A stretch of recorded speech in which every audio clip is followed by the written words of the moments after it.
Mayor Grant. Perhaps I could ask Mayor Grant to say a few words of greeting. Thank you, Bob. Good morning and welcome to our year-end review. This is an event that I look forward to each year. Unfortunately, we have to meet virtually, but that does not take away from all the positive news from Bob and our Economic Development Department. On behalf of City Council and City Administration, I want to wish you a Merry Christmas and a safe and healthy New Year. Now kick back, have a coffee, and enjoy Bob's review. Thank you.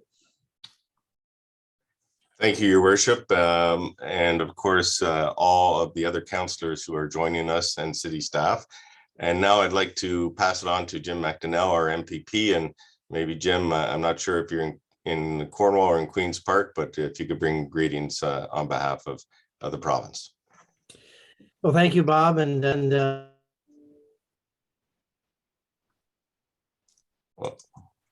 okay. Thank you, Bob, and good morning, everyone. Certainly, I look forward to this as well.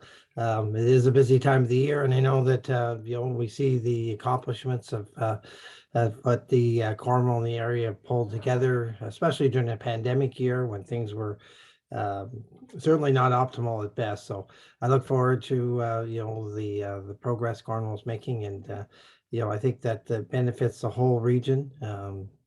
Jobs, a great place to live, the waterfront, they've really done a lot. So look forward and take this chance as well to wish everybody a Merry Christmas and the very best in 2022. Thank you.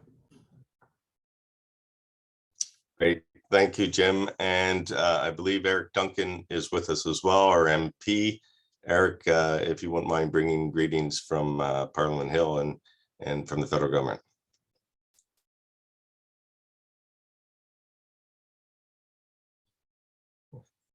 Unfortunately, we were pretty popular in our people who've joined with us today. And Kat, I'm not sure if you noticed if Eric was with us or not, but perhaps he ran into some technical difficulties. I know he was one of the first to respond, and we're very fortunate to be well supported by representatives from both senior levels of government.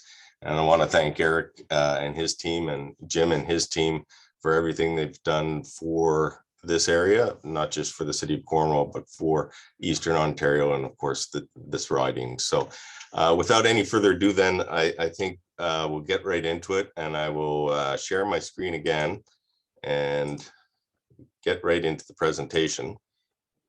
So hopefully everybody can see that. So as I mentioned at the beginning, this is our 24th year of recapping the year's positive news, admittedly with a business focus, but we're going to get right into it. And as in past years, we start off with an apology. There's no way that we can capture every positive story. We know we've missed companies, we know we've missed personal accomplishments, and we want to congratulate and thank everybody for everything they do to make this city such a great place to live and to do work in and to run a business in. And but we were able to capture success stories from over 200 businesses. And I'm going to try and keep this to 45 minutes, which means I'll be going relatively fast. And so as the mayor said, kick back, grab a coffee, and hopefully you'll learn something new today. And of course, we run into immediately a technical difficulty. There we go. So our very first slide is kind of an overview of what happened with the economy.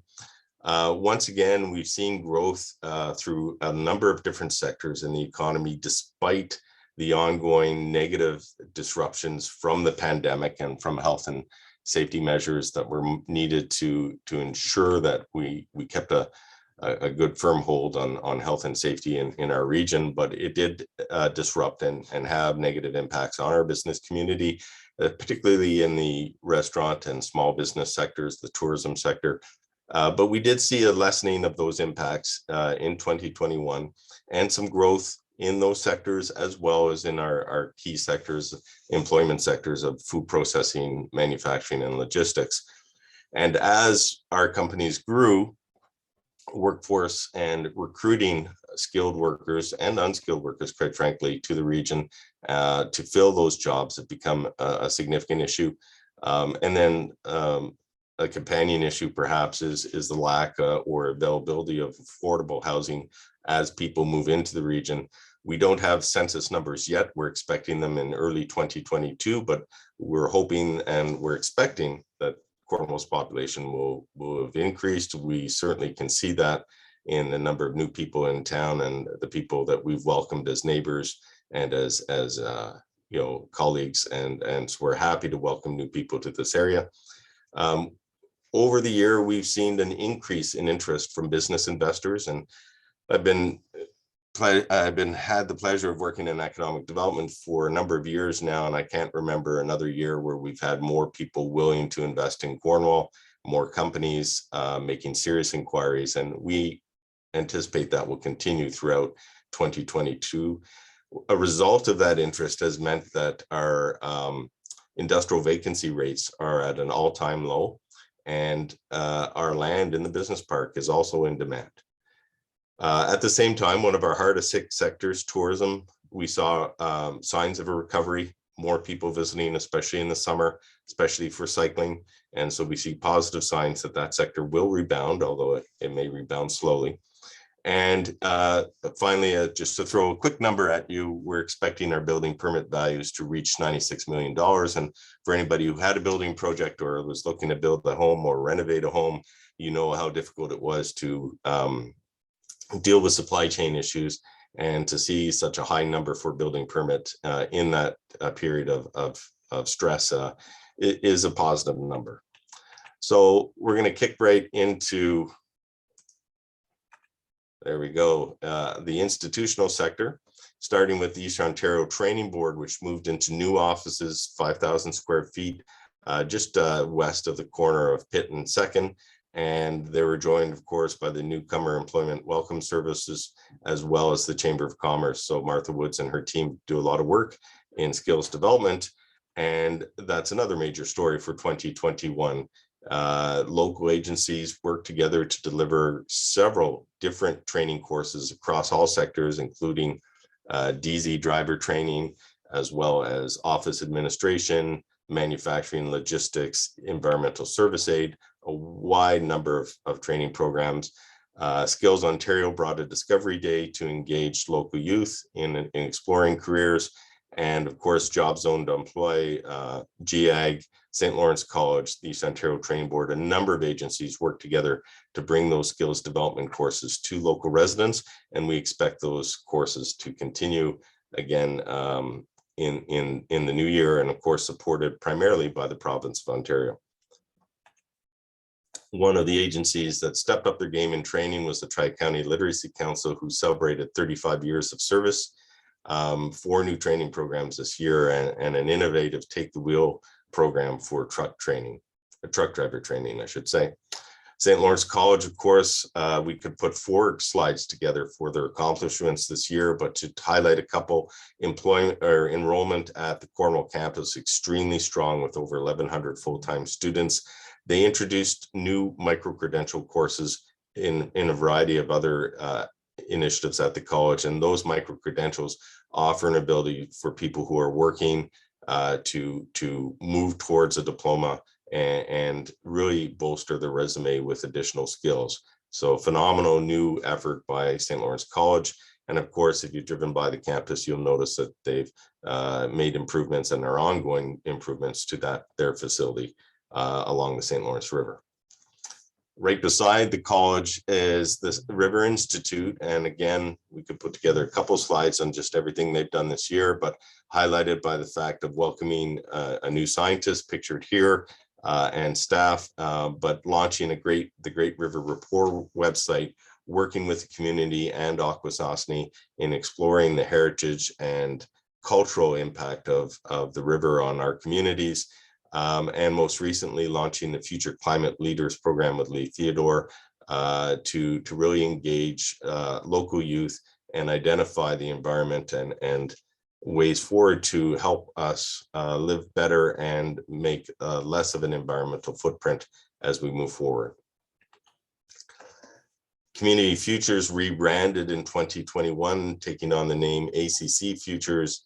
And of course, this agency represents Cornwall, SDNG, and Akwesasne, or I should say services this area. Just another phenomenal year of supporting local businesses. The list of programs and the ways of which they've helped the business community are too numerous to mention, but they're available at any time. A staff that has grown, and the type and delivery of their services has grown. And so just a great organization working throughout the community in all aspects to support our growth and development. One of the projects that ACC Futures took on was the management of the Portlands project, which is looking at the redevelopment and revitalization of the Cornwall Harbor.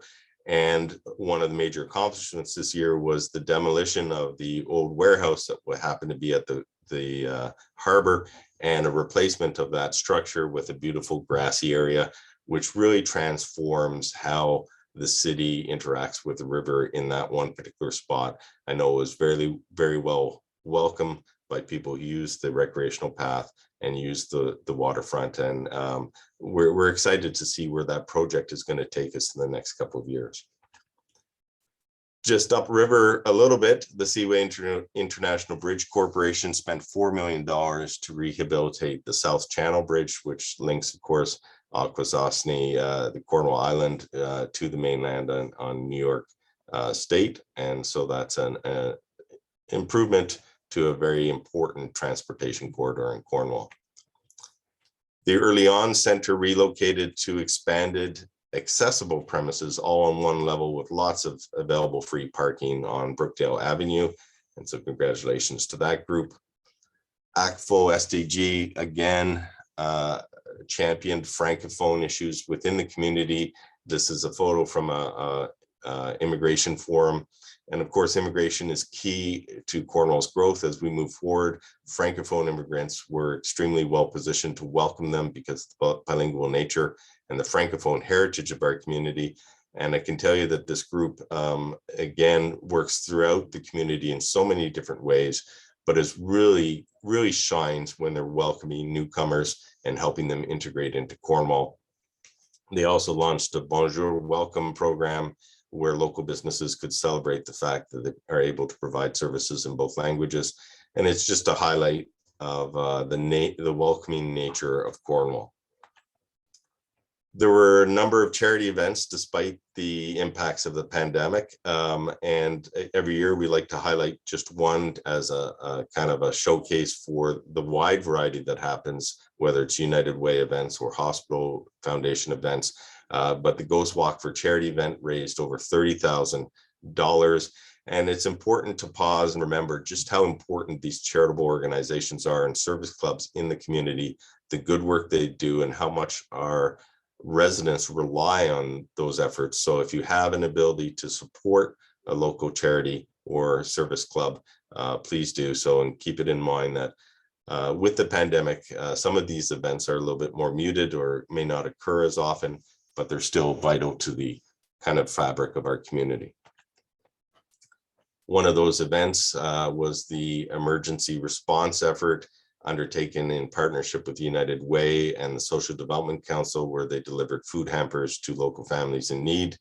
And that effort was recognized by a provincial award. So congratulations to that entire volunteer team who worked on that project.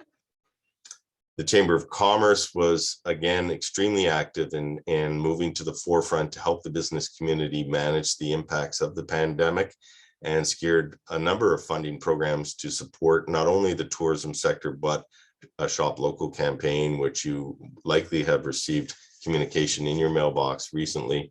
And that campaign is ongoing through the Shop Cornwall and area website. And they also revamped their Business Excellence Awards and published the BEA Plus magazine with the help of Big Catch Communications.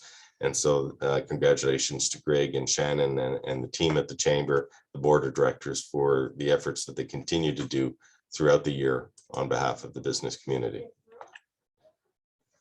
One of the kind of quieter but big stories this year is the ongoing work at the RH Saunders generating station, in particular the work being done by OPG to rehabilitate that structure.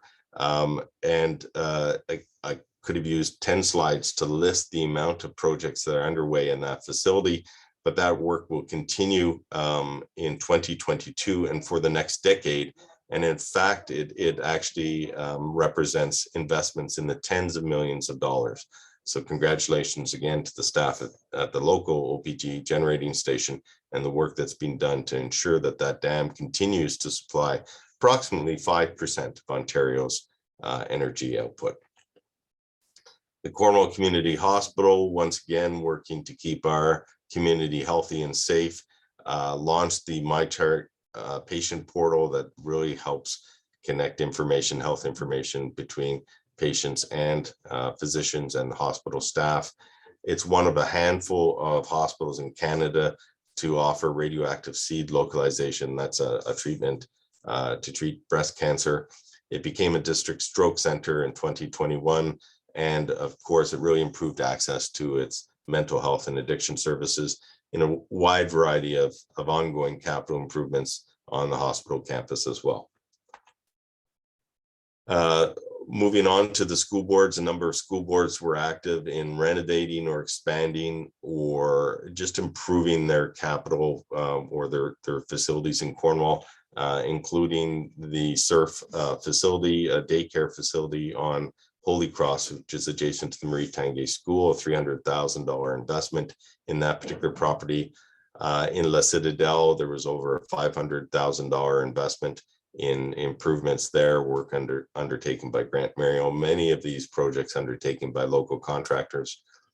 Not to be outdone, L'Héritage Secondary School on Montreal Road received $900,000 in capital improvements. And these are large buildings that require ongoing investment to maintain a sustainable lifespan. And congratulations to the school boards for continuing to do that. And then obviously the Sacred Heart Catholic School Board on Cumberland also received improvements totaling about $150,000, along with the Bishop MacDonnell Catholic School Board in the center of the city, receiving $800,000 in capital improvements. One of our key utilities that supports our growth, especially as we bring new businesses into the business park, is Cornwall Electric. They also supply electricity and support our residential contractors as they build out subdivisions. And this year they invested over $5.4 million in system upgrades. That level of investment is expected to continue into 2022. And I know the local staff are very diligent in their health and safety record, but again, in working with local businesses and institutions to ensure that they're able to meet their growth plan. So congratulations to Jackie Baird and her team at Cornwall Electric. Cornwall Transit welcomed 9 new buses to the fleet. Just a great way to get around the city. And if you haven't had a chance to hop on one of the new buses, I would encourage everybody to do so. It's just a great service by everybody at Cornwall Transit. Brookdale North is a major gateway into the city, and for a number of years we've been working to extend water and sewer north all the way to Cornwall Center Road. It's a $10.7 million project, which is expected to be completed in just a few days. And one of the major impacts of that work, in addition to supplying water and sewer to existing businesses along Brookdale North, is the extension of services to about 166 acres that are now developable because of those services.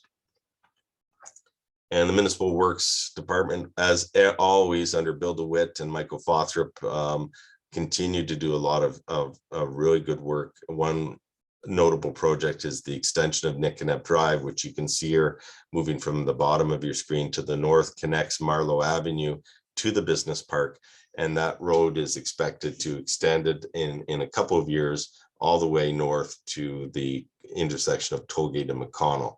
And so it's an important transportation linkage that provides not only better access to the business park, but it gives people an alternative route to move north and south into the city. And along with that comes along the extension of a bike path and the connection to our bike path network. Speaking of our bike network, we extended our number of dedicated off-road pathways by 1.5 kilometers. And we also added another just over a kilometer of on-road bike lanes to facilitate an increasing number of cyclists that are using our bike paths, not only for recreational activities, but to commute to work. And our efforts across the entire system, not just the cities, but groups like the Outdoor Club and the Multi-Sport Club that are promoting active recreational lifestyles. Cornwall was awarded silver as a bicycle-friendly community.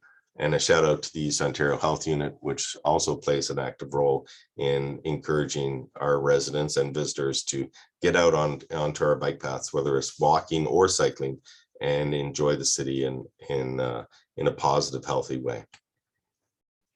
Moving inside the Arts and Culture Center on Pitt Street in the downtown core, fundraising has surpassed their $1 million goal. So congratulations to the team of volunteers that went after and secured support from a wide number of individuals and businesses in the city.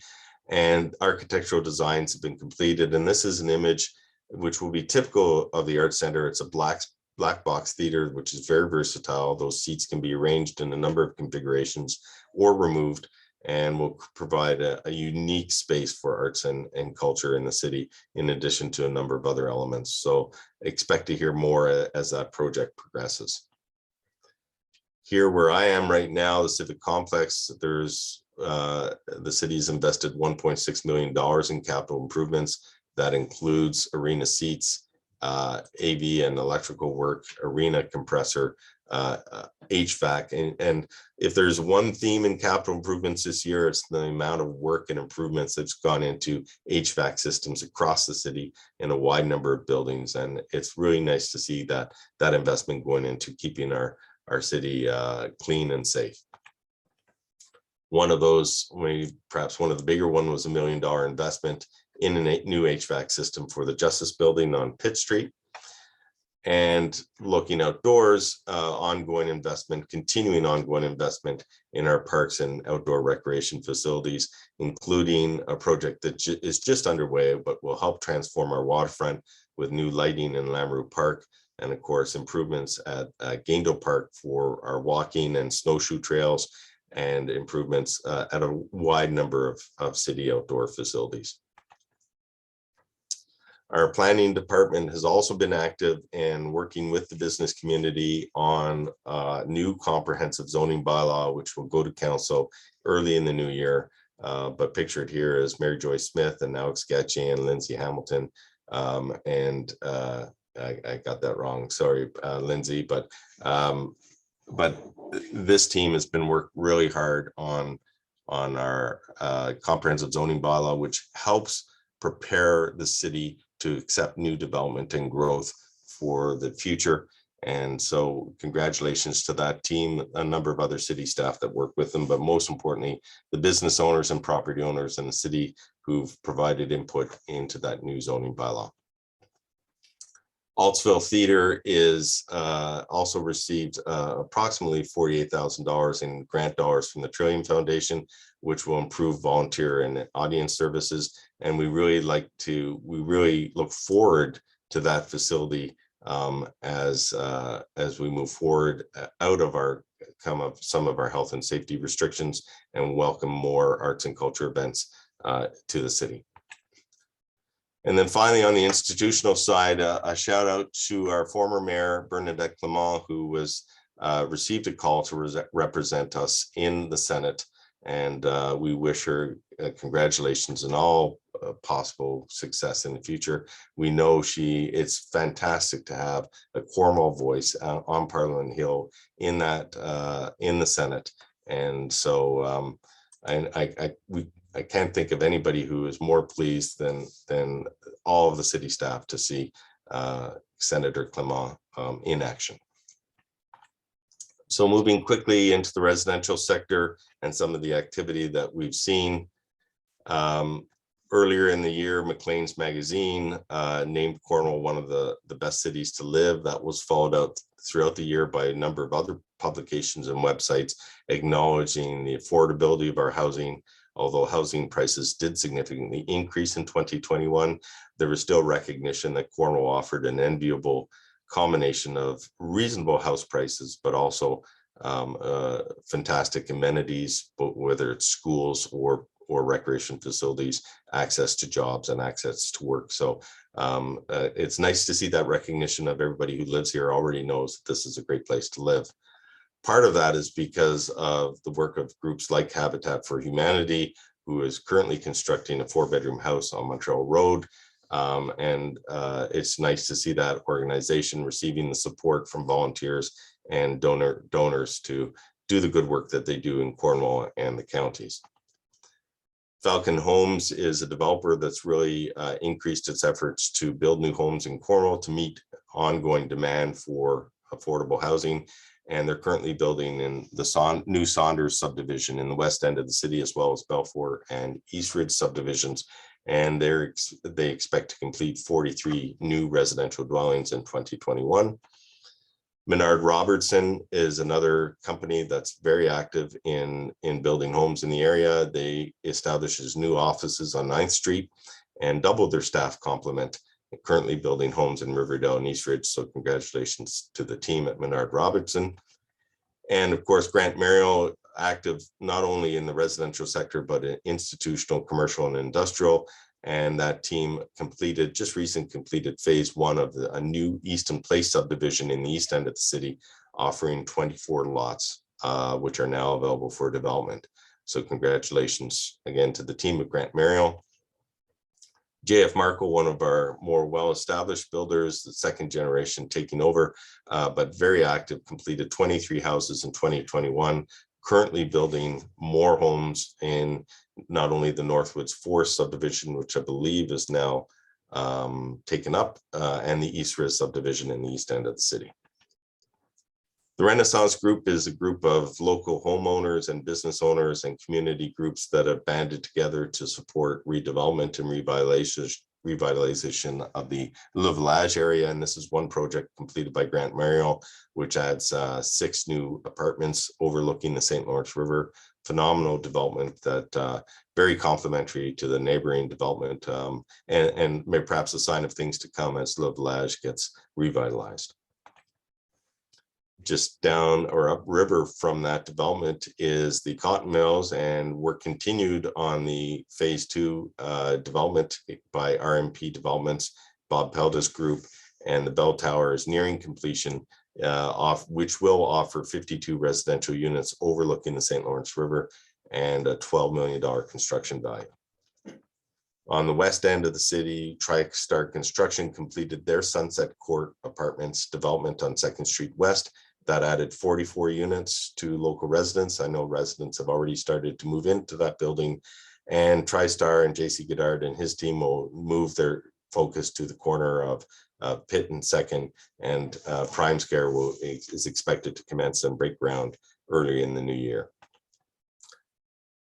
In the East End, just off of Nickenab Drive, is the Southbridge development. This building is really starting to take shape. This is an aerial photo from late summer, which shows construction underway, but this facility will offer 160 beds in a long-term care facility and represents about a $24 million construction value. Heritage Heights is a new senior living complex that is being built on Vincent Massey Drive. It will offer 80 units. It's being built by Paris DiStefano and offers a $7 million construction value. And this is a building that is really going to help change the cityscape and the view of Vincent Massey and help welcome new visitors and residents as they move into the west end of the city.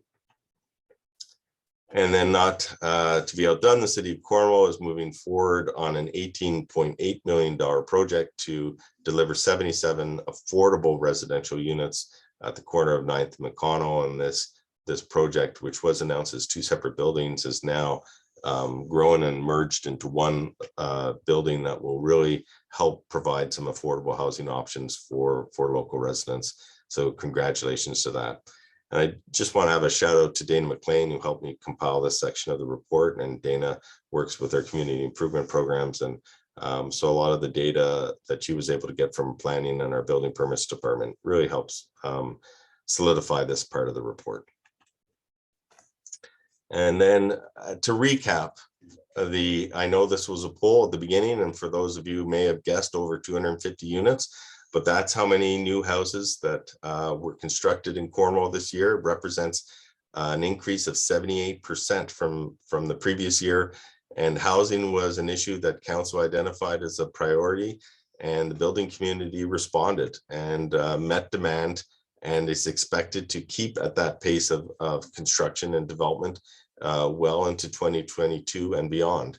Of course, given the cost of supply chain and the increasing cost of building materials, the average cost has risen. So approximately $354,000 in building permit value to build a new single detached home. But this amount of activity represented the largest part of our building permit values of just over $66 million. So congratulations to our residential construction community for building at such a great pace and continuing that work in 2022. So switching paces, a quick stroll through tourism activity in the city, and a shout out to my team members of Kevin Lajoie and Amy Malian, who lead that effort for the city, along with Tim McNally, and an acknowledgement that Kevin Lajoie, a well-known member of our team, turns 40 today. So a happy birthday to Kevin. So just starting, and I don't know if you can hear the team clapping and shouting behind me, but everybody's happy that Kevin is now as old as he looks. And so as we move forward, Cornwall tourism really start to see a turnaround in 2021, especially starting in May and June, where we welcomed new people from visiting the city, a lot for the first time, from Montreal and Toronto, and especially Ottawa, to take advantage of our bike paths and our hotels and our restaurants and shopping. And room nights, again, another poll question. Room nights are expected to top 100,000 for the year, which is a really healthy number, considering where we're at and where that sector is at. And so we're very happy to introduce Cornwall to those people. Again, just about a third of them visiting Cornwall for the first time this year. One of the ways that we greeted them and got to see them is through our visitor services efforts, starting with our summer students who got out on the bike and went along the bike path and in the downtown core and greeted visitors. And we brought our visitor center out of the complex, out into Lamoureux Park, with a pop-up shop, and that was their home base for the summer. We met over 3,000 people in the park at our visitor center, and we're able to provide information and answers to the questions that they may have had. As part of that effort, we also welcomed a third student, which is a unique partnership with Ontario Tourism, who not only gave us that resource, but other elements as well. And it was kind of a pilot project and one of only a few communities in Ontario, and we were very pleased to see that. We think it was a success and helped provide those services to visitors. One of the ways we get visitors to come to the area is through our visitor guide and our other marketing efforts. And 50,000 copies of our Explore Cornwall visitor guide, along with the Discover guide from SD&G Tourism, was delivered to regional households, thanks to the efforts and support resources of Eric Duncan's office. And so another great way of encouraging people not only to explore their backyard, but to have the tools necessary to help welcome visitors that they met on the street and help guide them to where they need to go. The Spark program looks to the future and helps to incubate and encourage and accelerate local tourism experiences and companies looking to create new ones or add on to existing efforts. And that Spark program supported 3 businesses last year, another 3 this year, including the Cornwall Community Museum, which will be introducing guided walking tours next summer. We also welcomed a number of new experiences, including a picture of the waterfront tours, which brought people for a bike ride along the river in a unique pedicab experience. but we also welcome companies that were offering kayak rentals and food tours. We again offered bike rentals from the marina. Our escape rooms rejuvenated with new experiences and new exhibits and a new partnership with Akwesasne and the Native North American Traveling College. So it's really nice to see new experiences, new offerings available every year to really add to our mix of things to offer visitors. And of course, celebrating the arts is a great way to encourage people to visit Cornwall. And you may have noticed new banners throughout the city. It just really supports previous work done with murals in Lamru Park and elsewhere throughout the city.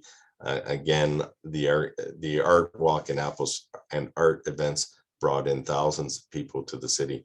So arts and culture is strong in Cornwall and SDNG, and we're happy to celebrate it in Cornwall. And many of those efforts in the banners and murals were from local artists as well. Events started to make a comeback in 2021 after being absent for most of the year following the pandemic.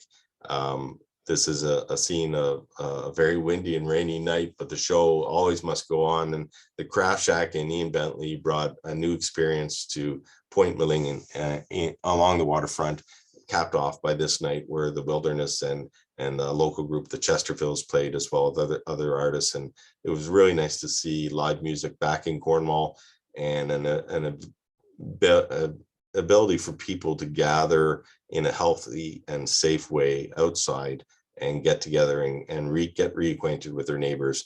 And other events, of course, Ribfest and a number of fishing and hockey tournaments made their return to Cornwall, and we expect to see that continue through 2022. One of those events is ongoing right now is the Holiday Sparkle event in Lamru Park, pictured here and supported by Kelly Bergeron and her team, of course. And that event was supported by the Tourism Development Fund, and that fund supported 8 different tourism businesses and experiences and events with a total of over $88,000 in funding in 2022. So moving to commercial activity, where the heart of a lot of the investment happened. And so I'll try and pick up the pace here a bit, not because I don't want to spend time on each slide, but just because we have so many great stories to get through. Again, as I mentioned at the top, we have over 200 businesses that we're going to be profiling this year in this report. So starting with the NAV Center, which continued to offer a safe environment for people to train and work.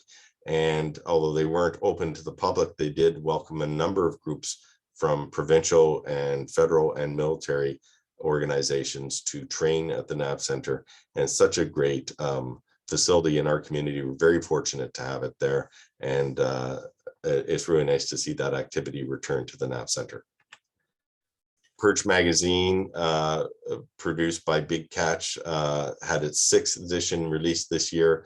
And of course, Big Catch, as mentioned earlier, worked closely with a number of organizations, including the Chamber and the River Institute, to meet their communication needs.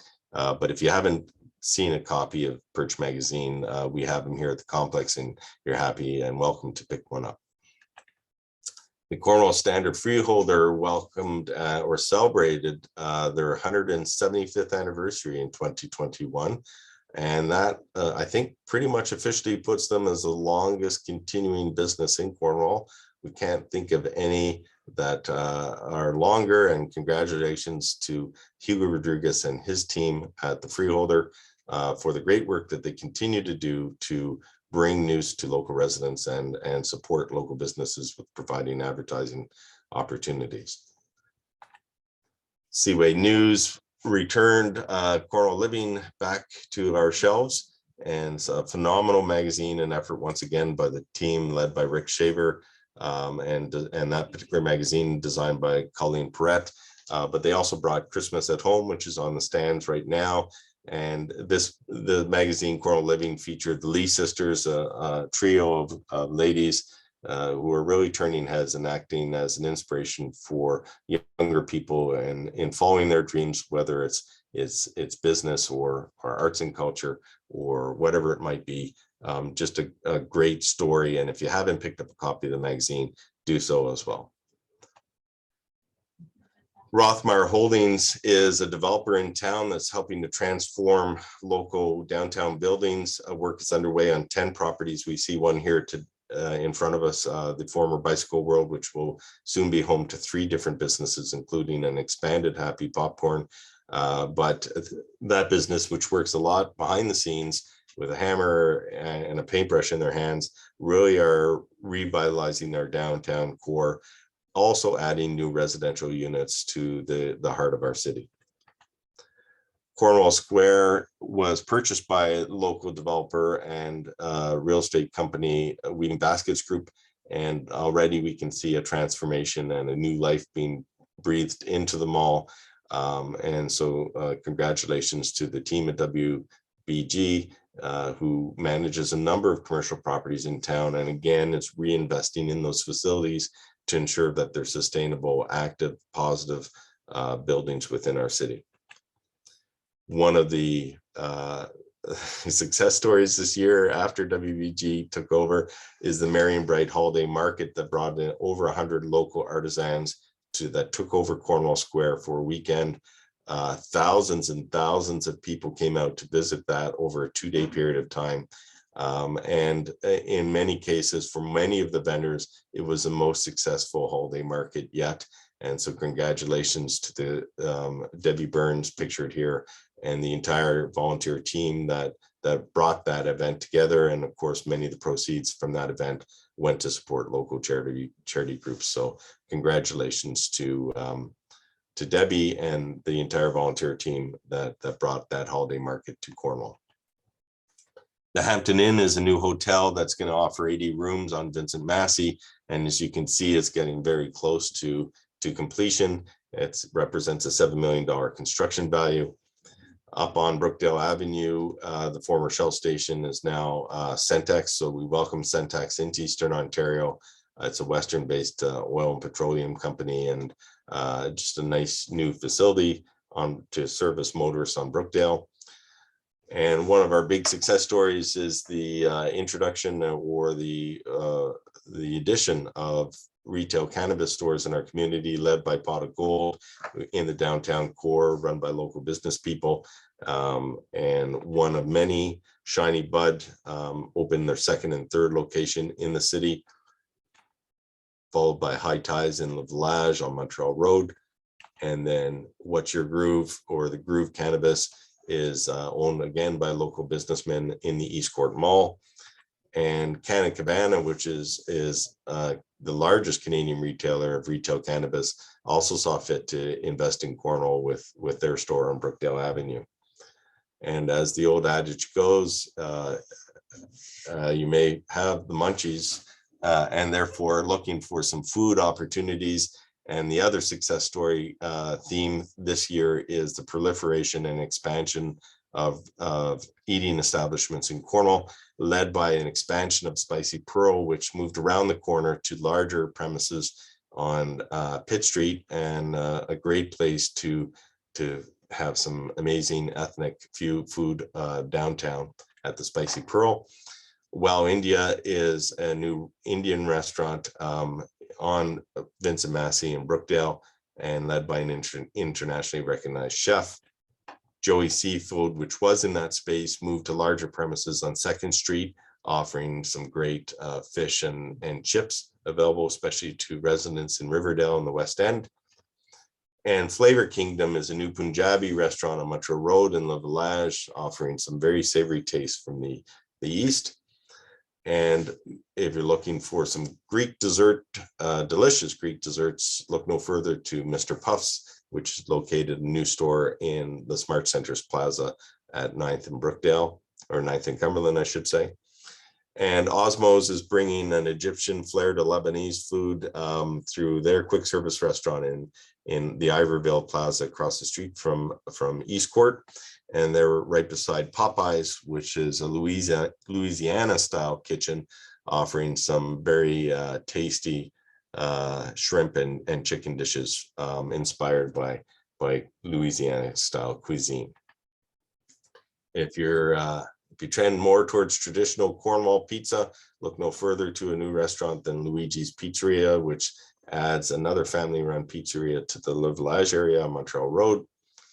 And if you're looking for Mexican food, we welcome back Mexi's after prolonged absence, but we welcome them back into the Cornwall in their traditional building, and a great place for tacos and burritos and that kind of thing from the great team at Mexi's. Wendy's, I believe, is just about reopened, if not already open to the public after a significant expansion, or not expansion, but renovation of their facility on Brookdale Avenue, and a complete makeover. And it's nice to see Wendy's back open in the community. Thai Khmer is a wonderful Thai restaurant that moved from Pitt Street and expanded into their own building on 13th. And if you haven't had a chance to sample their wares, I would very much recommend it. A great, we have some amazing Thai food in Cornwall, and Thai Khmer is certainly one of the best. TKO Nutrition is offering healthy drinks and snacks from a location on Montreal Road. Congratulations to that store, which has really added a vibrancy to Montreal Road and Le Village. And then Aura, which started with a mobile coffee shop at the Ramada Inn and taco stand, moved indoors into Brookdale Avenue, offering wood products like charcuterie boards and other products. In addition, you can still get their phenomenal coffee from Aura Wood on Brookdale. The farmers market moved to the Civic Complex and then to Lamoureux Park this summer, and welcomed dozens and dozens of local vendors providing their wares, and just a great experience for people looking to access local food and the community experience of a farmer's market. D&D Antiques is Cornwall's, brings an antique store back to Cornwall with their store on 2nd Street West. A great place for treasure hunters looking for that unique vintage items. Eastcourt Mall is soon to welcome Fat Bastard burritos, as well as a second food service restaurant expected in 2022. So ongoing investments by Plaza Retail and RioCan. On the choice properties in the center of the city at Pitt and 9th, you see TD Bank has opened their new branch. The former TD Bank will be, 3 new businesses will be moving into that location. And so we can expect to see announcements in 2022 on that development. And Sleep Country opened up a new store in the Smart Centers on 9th Street. And by all accounts, one of the best openings ever for Sleep Country location in Canada. And so it's nice to see that gap in our retail mix filled. LCBO went across the street of Brookdale to the Smart Centers Plaza and opened up a new store with their new model that offers an expanded product selection for those of you looking for some holiday spirits. You now have a greater selection in Cornwall to choose from. Winners, just beside the LCBO, opened their new store, again moving down Brookdale, but in a new model store offering more home sense wares and so a greater selection as well in terms of goods for that very, very popular store. Mike Petrenka opened up his printing and apparel business thanks to the Win the Space program on Pitt Street in the downtown core, offering a number of Cornwall themed t-shirts and other designs, also willing to do custom designs for families. And so if you haven't had a chance to drop in the store, I would encourage you to do so. Another trend this year has been an expansion of mini storage facilities in Cornwall, starting with Safe Storage, which is under construction right now on Marlow Avenue, Store Spot, which has been completed in the downtown core, and Ray Jans have expanded their storage box operation to a second location on Pitt Street North, which is also home to the Trophy Shop, which relocated there into new premises, and as well as Sky Studios Fitness, a fitness that is expanding with a number of different types of fitness classes and expanding their programs and offerings into the new year. So congratulations to Tracy Jans on that business development. Bicycle World also moved into new premises on 9th Street near Farm Boy. And Throttle Power Sports is a newest retailer to come to Cornwall, not quite open yet, but their doors are open if you're willing to, as they try and get more stock and finish their development on 9th Street. Hyundai finished a $500,000 renovation of their property on Rosemont Avenue. Miller Hughes expanded their operation with a new parking lot that extends to Sydney Street. And so congratulations to Sean Maloney and his son Brad and the entire team at Miller Hughes for continuing to reinvest into the heart of the city and expand their business there. Tim Ming and Ming and Associates purchased the former Chamber building on 2nd Street, have completely renovated it with the help of Grant Mariel, and have welcomed BDO and a number of other small tenants into that facility. And it's really an example of what you can do with an existing building, which may look tired, but the bones are really good. And with a little bit of ingenuity and engineering and some elbow grease, you can really turn it into a gem of a modern office space that's going to be sustainable and represent the city well for a number of years. So congratulations to Tim and his team. And then our Paquette Insurance, a Castleman-based insurance broker, expanded their presence in Cornwall and acquired 3 long-established brokers, including Redmond, Marlowe, and Leo Martin Insurance. And you can see just in the years of which those other insurance brokers were established, that it's a way of maintaining those jobs and relationships with local residents and meeting their insurance needs. And so congratulations to our Paquette for that investment in Cornwall. And of course, Scott Fines and Fines Home Hardware, as mentioned, last year's presentation was in the middle or preparing to moved in the new year into their new facility on Vincent Massey, and more than doubled the amount of retail space and lumberyard available to service the needs of Cornwall residents that were looking to expand or renovate their properties. Not to be outdone, Emard Brothers Lumber also expanded their facilities and operations on 10th Street. And Farm Boy, Cornwall success story that is satisfying families across Ontario, celebrated their 40th anniversary of business and did so in style by renovating their original store here in Cornwall. Mark Renault, Todd Bennett, and the entire team at Farm Boy Cornwall really helped showcase to the rest of the stores in the chain what can be done when you are so well connected to the community and what the community needs, and of course bringing an increasing number of local food products to consumers in Cornwall and SDNG. So congratulations to Farm Boy for their anniversary and ongoing investment in Cornwall. And as a way of supporting the sector, our team here in Economic Development, Cornwall Tourism, once again brought back the Jingle Box program, which provides an opportunity for local merchants to create unique shopping gifts for shoppers looking for that something different. And each Jingle Box is different at over 36 participating merchants. Last year, the program delivered over $22,000 in economic impact, primarily to the locally owned small business sector. And we upped the ante this year with an introduction of the Scratch and Win card. And if you haven't had a chance to grab one, there may be still a few left. Certainly they're in the Jingle Boxes, but it gives an opportunity to win over $30,000 in prizes supported by local merchants, available 43 participating merchants. And again, we expect that to deliver a real needed economic boost to that small business sector. Speaking of small business, our efforts in Cornwall Economic Development are often led by the Cornwall Business Enterprise Center, which is a part of the province's Small Business Centers program through the Ministry of Economic Development, Job Creation and Trade. And this year, we supported local entrepreneurs with over $74,000 in grants.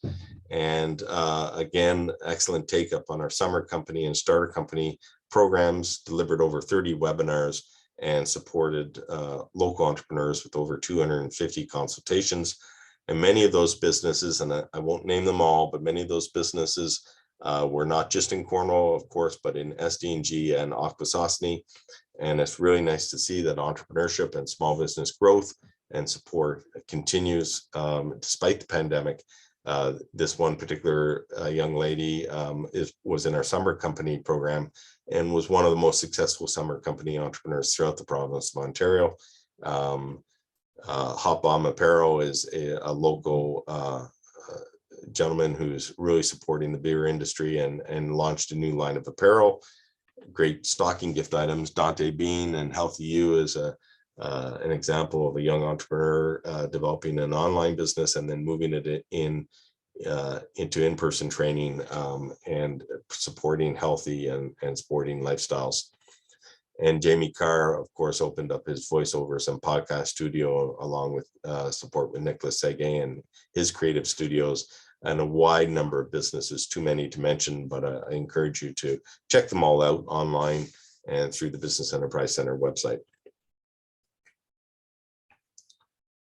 And then finally, but not least, many of those businesses were profiled in our Main Street video series, which if you don't have a chance to get out to them, you can explore them online through our YouTube series. Over 30 videos have garnered over 25,000 views. So just a phenomenal uptake of not only providing those businesses with the tool to promote themselves, but introducing local people as well as visitors to some of the many unique businesses and restaurants that call Cornwall home. And then finally, moving into the last section of my report, an overview of some of the activity we've seen from our major employers in the city, starting with MSI, which is a new call center that has established in the city in the Seaway Plaza on Midson Massey, offering, I think they've had 6 training classes now already, providing unique job opportunities for people who like to provide customer service support. And of course, they're here in many ways due to the bilingual nature of our workforce. Service Canada is another contact center in town, over 170 strong, but growing their workforce and looking and currently recruiting for new people to fill those seats in Cornwall. In telecom, you may have seen a lot of these white vans around the city delivering packages primarily for Amazon. They have established a distribution center and a logistics hub in the Cornwall Business Park to service that growing business in Cornwall. Saniton Plastics is a manufacturer of plastic bottles, 2 samples that you see here that were manufactured here in Cornwall at a new facility at the end of Boundary Road at Montreal Road. And they've also launched a new line of hand sanitizer. True North is the brand, and they're filling those bottles here in Cornwall as well. And congratulations to that team, which is a new manufacturing process and operation for them, and it's really going well. Ground Soap is not new to the manufacturing business, but they are one of our favorite businesses then, and one of our more fragrant businesses in terms of providing a really unique growth success story, one that was recognized by the East Ontario Business Journal, as were many Cornwall businesses throughout the year. But they've really expanded production and expanded their business focus to include third-party fulfillment and manufacturing, and just a great local success story. Congratulations to Angela and Glenn and the entire team at Ground Soap. Lalaman Bio Ingredients is a new business on Walrich Road, which has taken over an older processing facility. They continue to invest in that facility this year alone, $1.5 million in safety and process improvements, really to make the plant more efficient and more competitive, and introduced a new line of yeast extracts that are primarily used by other food processors. So congratulations again to the team at Lalaman. Leclerc is another one of our food processors that continues to invest and grow, not only investing in technology, but expanding their workforce. They recently welcomed some foreign workers to their team, added new packaging components and new shift work at shifts at their plant, which is in the Cornwall Business Park. So congratulations to the team at Leclerc for their ongoing investment and innovation in their industry. Ollie Mel up the road from Leclerc is one of our wonderful success stories. Every year they welcomed over 15 new foreign workers from the Philippines and the Mauritius this year. In fact, I understand that somebody was just recently welcomed to the community from Madagascar, recruited by Ollie Mel. So they're doing their part to grow not only our workforce, but our population. And their workforce is now over 600 strong. This in addition to ongoing innovation and improvements in their process at their business park facility. Lemonicore is a family-run plastic manufacturer that is working towards zero waste, constantly reusing and recycling their materials as they meet the needs of their customers. They've expanded to now have 2 buildings in the business park, added more staff, and invested over $200,000 alone in work to make their process more efficient and ensure their competitive capabilities as they compete with companies around the world. So congratulations to the Robichaud family and the team at Lemonicore. Sigma Point is one of our key businesses in the contract electronic manufacturing businesses. They once again, as always, expand their operations, are adding new staff. They've just posted new jobs on the Cornwall Job Board. And this year, we're recipients of $1 million investment from the FedDev Ontario to help them boost their manufacturing facility as they were supporting the manufacturing of a number of medical devices and ventilators to support our fight against the pandemic. But as I mentioned before, adding new jobs all the time. And if you are interested, check out the job board for work that is available at Sigma Point. La Framboise is in the West End, really revitalized and transformed the former combustion engineering manufacturing facility that sits along the St. Lawrence River, really transformed that building to be a more versatile, modern manufacturing facility. And of course, that investment has been to support their ongoing growth in their business throughout North America. But you'll notice new buildings going up, a new 17,000 square foot shop, a number of different outbuildings, and perhaps even most impressively for such a growing company is their safety record of over 1 million man hours without lost time due to injury. So congratulations to the team at La Framboise. Morburn in the east end of the city in the business park overlooking the river. Named once again for the second year in a row as one of Canada's best managed companies. This year alone added 85 new jobs in Cornwall, ongoing investment in their facility and process as well. So congratulations to the team at Morburn. And ZipGrow, which may be relatively small, but seems to grow in size every year, not only in terms of their market outreach, but the team and just what innovative new things they're doing at their Cumberland facility, which is new for them as they moved into expanded premises in 2021, a partnership program with a number of different customers, and most recently opening a consumer showroom to help educate and to show local residents what they can do in terms of indoor agriculture. So congratulations to Eric Lang and the entire team at ZipGrow. In the same sector, Fieldless Farms in the Cornwall Business Park is also in expansion mode as they look to increase their production capacity as they develop microgreens, and their products can be found on the shelves at Farm Boy, and looking to grow their workforce this year and next year as they continue to meet demand for their products. And supporting that sector is a relatively new company called Cultivated, led by Eric Bergeron and Eric Levesque. And it's an ag tech brokerage that is selling the vertical farming equipment to businesses like Fieldless and other growers that are looking to grow greens and micro agriculture, vertical farming, hydroponic systems. And they continue to see significant growth, and so congratulations to Cultivated. Titanium Transportation in our business park will soon break ground on a new facility and they added more land to increase the size of that planned development and look for that work to begin in 2022.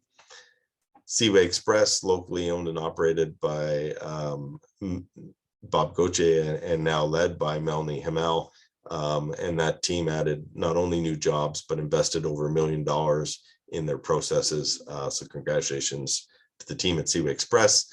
And just down the road with a similar name, but a much different company, Minimax Express saw growth across all of their new divisions, required additional space in Cornwall and secured that space in a very tight real estate market and added 15 new jobs. So congratulations, Steve Poirier, Tom Sheen, and the entire team at Minimax.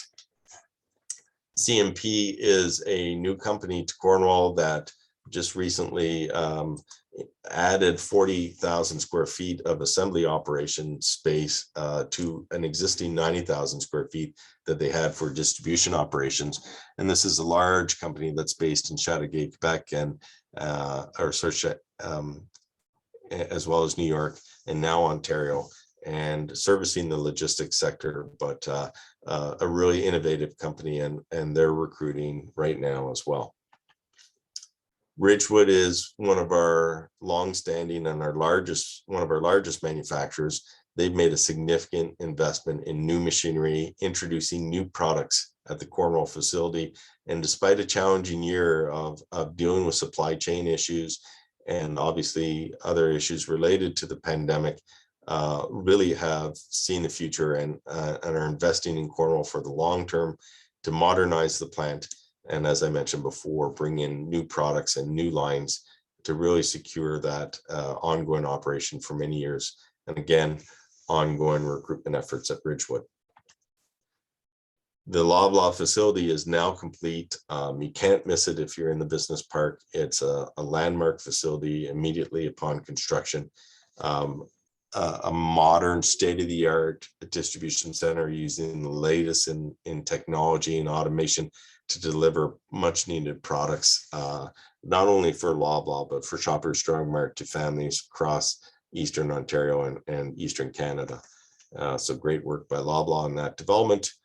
And then most recently, as you may have heard at the end of last week, Walmart Canada announced a $20 million investment in a brand new automation line in their regional distribution facility, which is the original of their 2 distribution buildings in Cornwall that actually services or operates 4 different distribution centers. But Walmart Canada doubling down and reinvesting not only in their workforce in Cornwall, but in the technology and automation to support that workforce and really sustain their efforts to deliver products and services to families throughout Eastern Canada and certainly Eastern Ontario and Quebec. Added dozens, if not hundreds, of new jobs over the last year, currently recruiting to fill dozens and dozens more jobs. So it's a constant theme this year of workforce development, and just a phenomenal shout out to the team at Walmart Canada, specifically the local team here at both DCs and in supporting growth, as well as the store and the fleet operations. Although I can't share specifics right now, as I mentioned at the beginning, a major theme has been a significant interest in investing in Cornwall, both in built space, of which is very, very scarce, but also land. And so we've been fortunate to work on a number of land sales in the Cornwall Business Park. And we can expect to see announcements in the new year about new development that's going to be ongoing in that part of the city as we welcome new businesses and new employers to Cornwall. And many of those businesses are supporting existing business here in town, which will make the entire process and that sector more efficient and more competitive. Many of those jobs, and currently right now, the answer to one of the poll questions was how many jobs are currently available on or in the city of Cornwall. We estimate well over 500 jobs are currently available. If you're looking for a new career, chances are you can find it on the Choose Cornwall job board. If you know of anybody looking for a job or is able to move and is flexible in in pursuing new opportunities, then we have dozens and dozens of companies offering hundreds of jobs, ranging from manufacturing to government to high tech to engineering, customer service, healthcare, food processing, a wide variety of job opportunities. Direct them to the Choose Cornwall job board. We update it on a daily basis. And it's our goal to support those companies as they reinvest in Cornwall, to give them the team that they need to ensure their investments are successful. So that kind of wraps up that report, and I thank you for being patient and staying with me for the majority of it, if not all of it. And again, we know we've missed a couple. I do want to thank Kat Rendeck, who helped put this program together, and my entire team here at Cornwall Economic Development, and that includes Kevin and Amy and Tim in tourism, Adam Gibo in the Business Enterprise Center, and thanks out to other city staff and administration that have supported. Dana McLean, of course, working with our community improvement programs, which are available for intake in the new year. But looking forward to the new year, we continue to expect and look forward to ongoing investment as we welcome new businesses to the city. Those new businesses will create new jobs and will add to the continuing demand for workers. That workers will likely need to be supported by automation as employers look for innovative ways to maintain production and to meet the needs of their consumers and customers. Attracting new residents and growing our workforce will be the key to our success as we move forward. And part of that story will have to be welcoming newcomers and immigration as a solution to meeting and growing the community and growing our workforce. Part of that success, or that recipe for success, will be continuing to reinvest in skills development and training and providing education opportunities for our youth through St. Lawrence College and online courses and micro-credentials. On the small business side, we can expect to see continuing challenges and opportunities for locally owned independent small businesses as they try and tackle the e-commerce world and compete with some of the giants that are in that space. But we know that if nothing else, our business owners are resilient and innovative and creative, and we know that they will carve out their own niche, and we're here to support them in doing so. As we look forward to the next quarter and perhaps the next year, we expect to see ongoing impacts from public health and safety measures as we continue to battle COVID-19 and the pandemic. It's not going to go away, but we've proven that we've been able to manage those efforts over the past year, and we expect that we'll continue to have success in managing those impacts throughout 2022. And part of that will be welcoming new residents as well as new visitors throughout the year. And we expect to see the tourism sector continuing its recovery as we welcome new visitors to the city, and potentially maybe even converting some of those visitors to new residents and new employees for our local businesses. So if you see somebody new on the street, give them a great traditional Cornwall welcome and a friendly wave and hello, and thank them for visiting Cornwall. And so with that, I think we're pretty much done. I would encourage anybody who's looking for a copy of my report to visit Choose Cornwall, and specifically our resources section, where you can find a copy of, or will be able to find a copy of, this year's report, as well as previous year in review reports, and a number of other devices. Cornwall Tourism, of course, delivering information for tourism events and activities for that sector, and the Cornwall Business Enterprise Center website delivering information for entrepreneurs and small businesses that are looking to access webinar training and other support programs. And of course, through all of our sites, you then are able to connect to other efforts from our partners, such as those at the Chamber and the College and East Ontario Training Board and ACC Futures, and a wide variety of community organizations that really work together to make, that have worked together to make 2021 a success. And we look forward to working with them in 2022. And with that, I'll end my presentation. Thank everybody again for their patience, and look forward to a happy new year and a healthy new year for everybody, and very best wishes for a Merry Christmas and a pleasant holiday season. Thank you very much.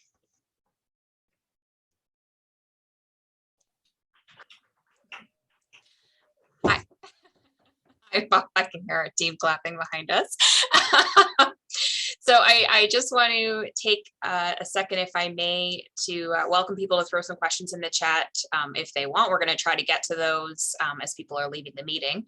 That said, we do recognize that there were some technical difficulties with people getting on. So if you are talking to colleagues and they couldn't access it, let them know that we're going to have the slides, the recording, and the summary up on the website today, and they watch that at their convenience and share with their networks.